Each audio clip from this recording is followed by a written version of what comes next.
डमो सिद्धाडम डमो आईरियाडम डमो वज्जायाडम डमो लोए सब साहुडम। जहाँ पर देव दर्शन हो वहीं भव पार होता है, जहाँ मुनियों की वाणी हो वहीं उद्धार होता है। मुझे लगता नहीं नमोकार से ऊंचा यहाँ कोई, वहाँ सब पाप कट जाते जहाँ डमकार होता है, जहाँ सब पाप कट जाते जहाँ डमकार होता है। कुंडलपुर के बड़े बाबा की चमत्कारी मनोहारी बीतरागताधारी सर्वरोगहारी श्री मूल नायक अजितनाथ भगवान की 170 समोसरण में विराजमान सभी भगवंतों की दशलक्षण महापर्व की उत्तम संयम धर्म की परम पूजाचार्य भगवान गुरुदेव शेखवाड़ विद्यासागर जी महामुनिराज की, मुनि शेखवाड़ विमल सागर जी, अनंत सागर जी, धर्म सागर जी, अचल सागर जी आदि समस्त 3 कमनों करोड़ मुनिराजों की, मुनिवर श्री भाव सागर जी महाराज की जय हो। आज के इस पावन प्रसंग पर चर्चा करेंगे कि असी मसी कृषि विद्या शिल्प व्यापार के द्वारा प्राणी शरीर धन पुत्र के लिए जितनी मेहनत करता है उतना पुरुषार्थ यदि एक बार भी संयम के लिए करे तो निर्मल अनंत सुख को प्राप्त कर सकता है। लेकिन संसारी प्राणी चूंकि अनादिकाल के संस्कार ऐसे रहते हैं कि संयम से वह दूर भागता है, लेकिन दिगंबर जैन धर्म में संयम को सर्वाधिक महत्व दिया गया है, क्योंकि संयम से ही यह आत्मा जो अनंतकालीन कर्म कालिमा लगी है उसको दूर करने के लिए संयम ही एक ऐसा माध्यम है जिससे उस कर्म कालिमा को हम दूर कर सकते हैं। ऐसे संयम के सुमेरु जो हमारे आचार्य भगवान हैं, जिनको सभी लोग जानते हैं कि उन्होंने संयम को धारण तो किया ही, साथ साथ में उनको जितने भी जीव हैं सबके कल्याण की भावना हुई। इसलिए कई लोग कहते हैं कि मुनि महाराजों को तो सिर्फ अपनी आत्मा में ही लीन रहना चाहिए, जग के कल्याण की चिंता नहीं करना चाहिए। तो इसका जवाब है कि मुनि महाराज अपने कल्याण के लिए तो मुनि दीक्षा लेते ही हैं, लेकिन स्व पर कल्याण यानी दूसरों का भी कल्याण हो, उनकी ये हमेशा भावना रहती है। इसी से तीर्थंकर प्रकृति का बंध होता है, क्योंकि तीर्थंकर जो बनते हैं 16 कारण भावनाओं के द्वारा बनते। तो आचार्य भगवान को जब चिंता हुई कि मैं इस पूरे विश्व की वैयावृत्ति कैसे करूं, एक साथ नहीं कर सकता हूं, लेकिन उन्होंने भाग्योदय के माध्यम से कि सब जीवों को चिकित्सा मिले। हमारे कई गरीब व्यक्ति ऐसे होते हैं जिनके पास धन नहीं होता है, चिकित्सा के अभाव में मृत्यु को प्राप्त हो जाते हैं। तो ऐसे संत के अंदर पीड़ा हुई कि कैसे सबको चिकित्सा मिले और जितने जीव हैं सबको पूर्ण आयु मिले, क्योंकि अभी वर्तमान में रोग की स्थिति ऐसी चल रही थी कि अकाल में ही लोग हमारे बीच से हमारे अपने चले गए। हमारे परिवार के थे, हमारे समाज के थे, हमारे देश के थे, हमारे विश्व के नागरिक थे, तो हम कुछ नहीं कर पाए। लेकिन आचार्य भगवान को पहले से ही चिंता थी कि प्रत्येक जीव अकाल में कोई का मरण नहीं हो, उसको पूर्ण आयु मिले। तो उन्होंने पूर्ण आयु के माध्यम से बीड़ा उठाया, प्रेरणा दी, मार्गदर्शन दिया, सानिध्य प्रदान किया और आशीर्वाद दिया कि चिकित्सा कैसे हो, पूरे विश्व की चिकित्सा कैसे हो। तो उन्होंने पूर्ण आयु के माध्यम से अपना मार्गदर्शन दिया। फिर उनको चिंता हुई कि इस देश में आज शिक्षा पद्धति अच्छी नहीं है, शिक्षा पद्धति के माध्यम से कैसे लोगों का उद्धार हो, शिक्षा के साथ साथ कैसे संस्कार दिए जाएं, क्योंकि आज बालिकाओं की सुरक्षा पूरे देश के लिए चिंता का विषय है। लेकिन एक संत जो होता है वह ऐसी भावना करता है कि हमारी जो बालिकाएं हैं वह शिक्षा के साथ धार्मिक क्रियाएं भी करे और धार्मिक शिक्षा भी ले, लौकिक शिक्षा भी ले। आज स्कूल और कॉलेज में शिक्षा तो कम होती है, उसके अलावा ऐसी चीज़ें बच्चे सीख जाते हैं जिनसे उनका भविष्य ही बिगड़ जाता है। तो आचार्य भगवान ने सोचा कि इनको शिक्षा के साथ संस्कार भी देना है। उसके बाद आचार्य भगवान को चिंता हुई कि आज लोग इंग्लिश में पढ़ते हैं, जितने लोग इंग्लिश में पढ़ते ना तो इंग्लिश जानते ना हिंदी जानते। हम लोग जब हिंदी माध्यम से पढ़ते थे तो हिंदी में तो कम से कम इतनी वो रहती है कि कम से कम कुछ भी लिख लेते हैं, पढ़ लेते हैं। लेकिन आजकल के बच्चे ना हिंदी जानते ना इंग्लिश जानते। वो भी कोई से हिंदी लिखवा के देख लो आजकल के बच्चों से, तो हिंदी नहीं जानते ना इंग्लिश। तो आचार्य जी ने सोचा, उनके अंदर पीड़ा हुई कि कैसे हिंदी माध्यम से ही शिक्षा दी जाए। अंग्रेजी के लिए मना नहीं किया उन्होंने। फिर उनने सोचा कि ये देश के जो अंग्रेज थे, अंग्रेज चले गए लेकिन क्या छोड़ गए? अंग्रेजी छोड़ गए। तो उन्होंने कहा इंडिया नहीं भारत बोलो। तो लोग सोचते हैं आचार्य भगवान तो अपनी प्रेरणा, आशीर्वाद और मार्गदर्शन ही देते हैं, करना हमारा काम होता है। और एक बार हमने सुनाया था, इसको हम कई बार सुना चुके हैं कि एक बार बिहार कर रहे थे और बिहार में लोग नारे लगा रहे थे, महावीर की वाणी को घर घर में पहुंचाएंगे, आंधी हो तूफान हो यूं ही बढ़ते जाएंगे। तो आचार्य जी बोलते हैं जब आंधी तूफान आता सब छोड़ के भग जाते हैं। ऐसी स्थिति आज की है कि लोग नारों में ही सोचते हैं कि नारे लगाने से ही सब कुछ हो जाएगा। क्योंकि वाकई में जो ग्रस्त होता है, त्रस्त भी होता है, उसको काम भी होते हैं बहुत सारे, उसका व्यापार आजीविका रहती है, तो उसमें भी उसको समय देना, घर परिवार को, क्योंकि उसको सब कुछ चिंता होती है। लेकिन हमारा परिवार तो जितने हमारे समाज के लोग होते हैं वही परिवार होता है। और सबका कल्याण कैसे हो, तो चाहे शिक्षा हो, चाहे चिकित्सा हो, चाहे अन्न हो। फिर आचार्य भगवान को चिंता हुई। उन्हें किसी ने बताया कि जो वस्त्र रहते हैं उसमें अपन श्री जी का जिससे प्रक्षाल करते हैं, और पानी छानने का जो छन्ना होता है उसमें मटन टेलो नाम का एक अशुद्ध पदार्थ होता है जो हिंसक होता है। फिर उनको जब चिंता हुई कि उन्होंने कहा, उनके अंदर पीड़ा हुई कि इसके लिए इसका उपाय हथकरघा का वस्त्र है। तो कोई दुनिया कुछ भी कहे, लेकिन आचार्य भगवान को मालूम है कि आज जो लोग बुराई कर रहे हैं वह कल के दिन प्रशंसा जरूर करेंगे। क्योंकि आचार्य भगवान ने कोई आज तक ऐसा काम नहीं किया कि लोग उनके बारे में कहें। लेकिन विवेकानंद जी ने एक बहुत अच्छी बात कही थी कि पहले हर कार्य की लोग बुराई करते हैं, फिर स्वीकार करते हैं, बाद में प्रशंसा करते हैं। इसलिए प्रसिद्धि और विवाद एक दूसरे के पूरक हैं। जिस व्यक्ति को प्रसिद्धि मिलती है तो उसको उसके साथ विवाद भी निश्चित रूप से होते हैं।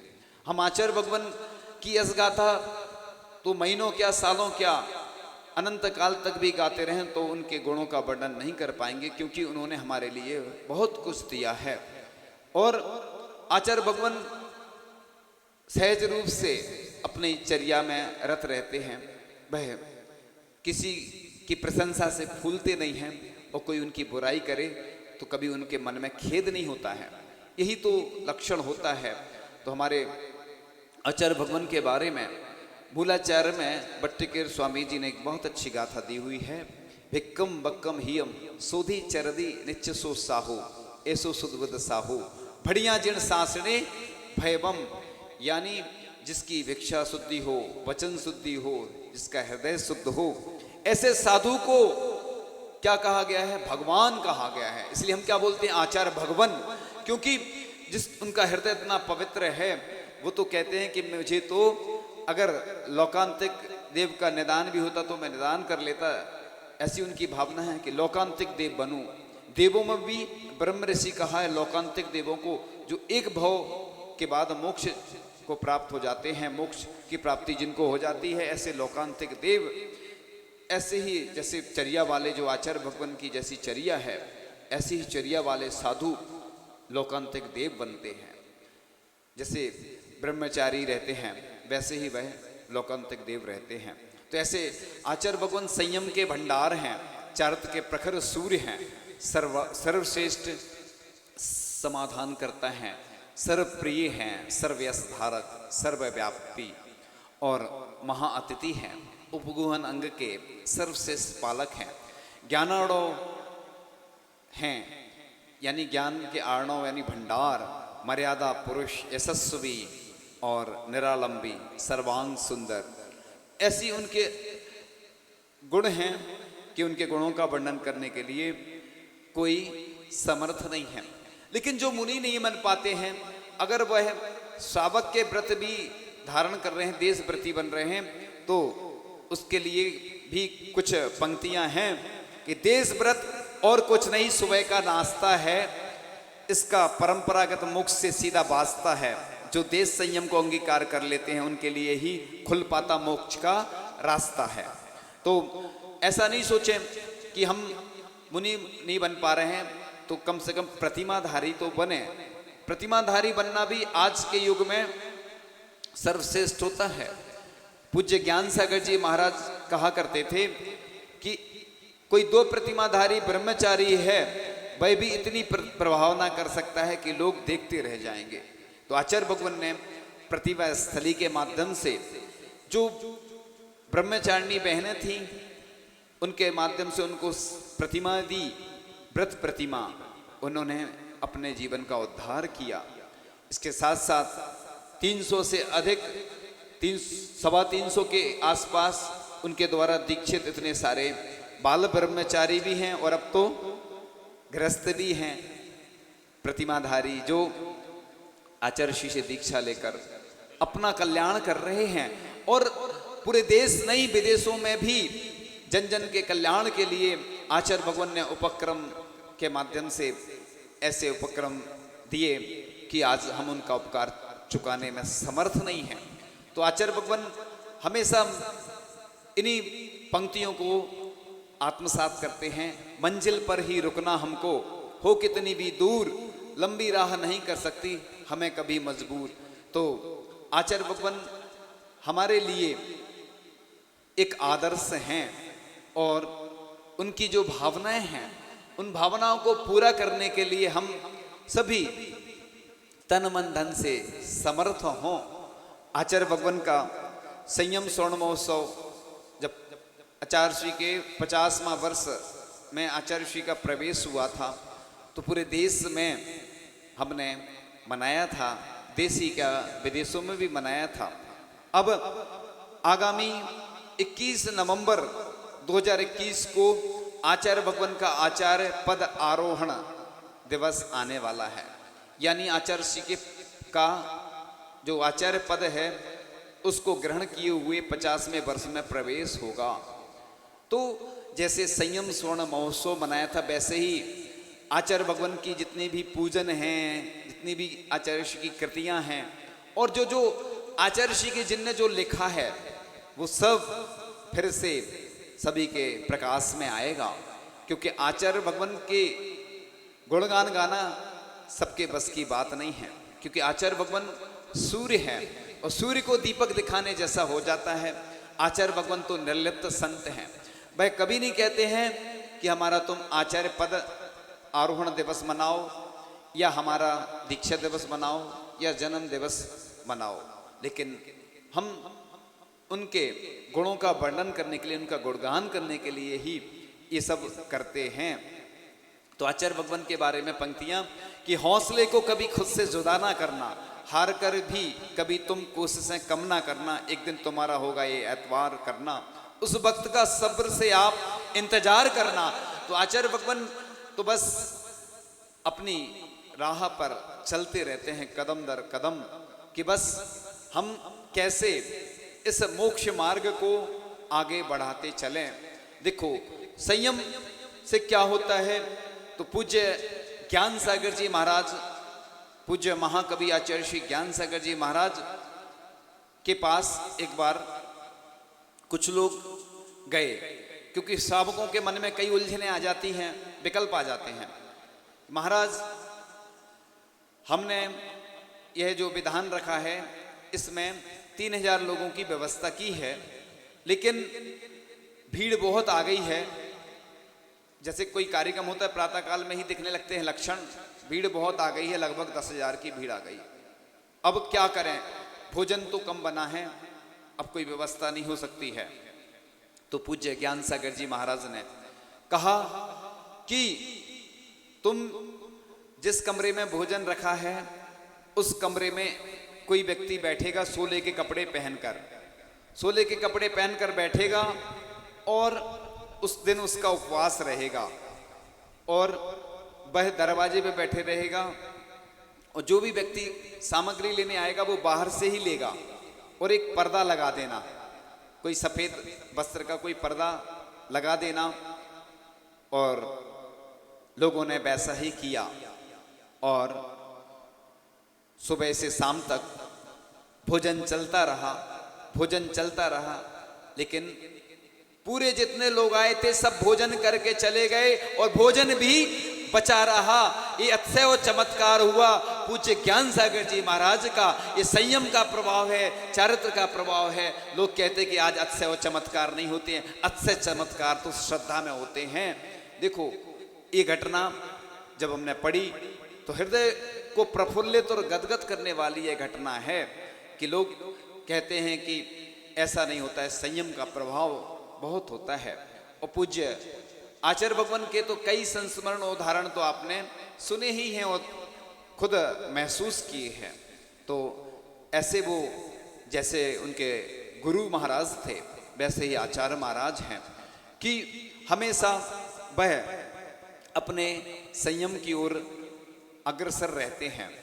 एक बार एक जैनेतर व्यक्ति जा रहा था, कोई तांत्रिक साधु थे, विहार कर रहे थे आचार्य भगवान, और विहार करते हुए वह भी जा रहे थे और वह व्यक्ति भी जा रहा था, उसके साथ भी बहुत सारी भीड़ थी और इधर आचार्य भगवान के साथ भी बहुत सारी भीड़ चल रही थी। और जैसे ही वह तांत्रिक था उसने आचार्य भगवान को जैसे ही देखा विहार में, उसने नमस्कार किया, कुछ चर्चा आदि की, और जो उस तांत्रिक के साथ भीड़ चल रही थी उसने भी देखा। तो बाद में जब वह दर्शन करने के बाद गया, उसके साथ जो भीड़ चल रही थी उसने, भीड़ में से व्यक्तियों ने कहा कि आप इनको नमस्कार क्यों कर रहे हैं, हम तो आपको अपना गुरु मानते हैं और आप इनको नमस्कार क्यों कर रहे हैं। जो उसने जवाब दिया बड़े गौर से सुनने लायक है। उसने कहा कि तुम्हें नहीं मालूम इन दिगंबर साधु के साथ कितनी सारी रिद्धि सिद्धियां चल रही हैं, वो तुम्हें नहीं दिख रही हैं, वो हमें दिख रही हैं, क्योंकि वो तांत्रिक था और उसको समझ में आ जाता है। आपने सुना होगा कि 500-700 लघु और बड़ी, छोटी और बड़ी विद्याएं होती हैं। जिस साधु की चर्या अच्छी होती है उसको नमस्कार करती है। यदि साधु ग्रहण कर लेता है तो वह मिथ्या दृष्टि हो जाता है, और अगर ग्रहण नहीं करता है तो वह सम्यक दृष्टि बना रहता है। तो लोग कहते हैं कि आचार्य भगवान को कोई नहीं, कुछ नहीं दिखता है। कई बार ऐसे प्रसंग आए जब कुंडलपुर में बड़े बाबा विराजमान हो रहे थे, तो महाराज बता रहे थे, जब विराजमान हो गए उसके बाद चर्चा चल रही थी। आचार्य भगवान उधर भी भीड़ लगी थी, उधर भी थी, इतने लोग थे, इतने लोग थे। तो आचार्य ऋषि बोलते हैं कि ये जो भीड़ दिख रही थी उसकी तो तुम चर्चा कर रहे हो, जो अदृश्य थे उनकी चर्चा क्यों नहीं कर रहे हो। कौन थे वह अदृश्य? हाँ, कौन थे? ऐसे देव रहते।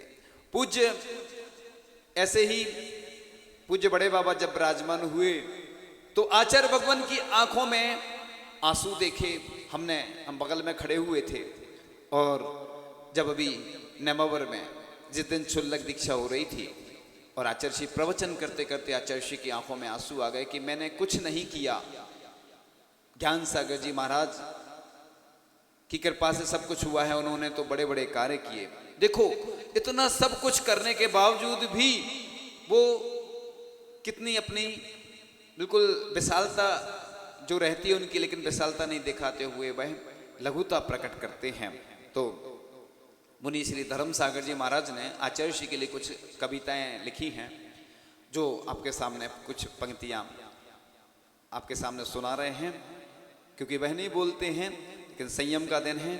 धर्म गुरु वेद्य सागर की ऋणी जनता है सारी, किए उपकार जो गुरु ने उन्हें कहने में लाचारी, पिला अध्यात्म का अमृत दिया हमको नया जीवन, करेंगे याद सदियों तक इन्हें हम सारे संसारी, करेंगे याद सदियों तक इन्हें हम सारे संसारी।